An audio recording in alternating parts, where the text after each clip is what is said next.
A lot of people interpreted your comments at the October meeting that, when there's a foggy situation, we slow down, to mean that, there wouldn't be a cut now, there'd be a cut in January instead. So it'd be good to get a sense of why did the committee decide to move today rather than to move in January instead?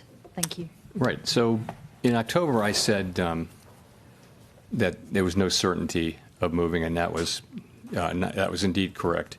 I said it's possible you could think about it that way, but I was careful to say other people could look at it differently. So why did we move today? I would say point to a couple things. First of all, gradual cooling in the labor market has continued. Unemployment is now up 0.3 from June through September. Payroll jobs averaging 40,000 per month since April. We think there's an overstatement in these numbers by about 60,000, so that would be negative 20,000 per month. And also, just to point out one other thing, surveys of households and businesses both showed declining supply and demand for workers.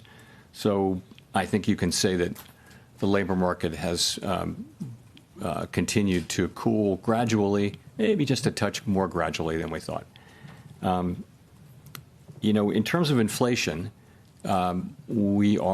it's come in a touch lower, and I think the evidence is kind of growing that what's happening here is services inflation coming down, and that's offset by increases in goods, and that goods inflation is entirely in sectors where there are tariffs. So that does build on the story, and so far it's only a story, that that the goods inflation, which is really the source of the excess at this point, almost more than half the source of the excess inflation is goods, is tariffs. And you've got to say then, so what do we expect from tariffs? And I would say that is to some extent down to looking for broader economic, heat. Do we see a hot economy? Do we see constraints? Do we see what's going on with wages? You saw the ECI report today. It doesn't feel like a hot economy that wants to generate, Phillips curve kind of inflation. So we look at all those things, and we say that this was a decision to make. It obviously wasn't unanimous, but overall that was the judgment that we made, and that's the action we took. Just on the ample reserves point, how concerned were people around the table about some of the tensions we've seen in money markets? Thank you. I wouldn't say concerned. So what really happened is this. Balance sheet shrinkage, sometimes called QT, went on. We had a framework in place for monitoring it, and nothing happened. The overnight reverse repo facility went down pretty much close to zero.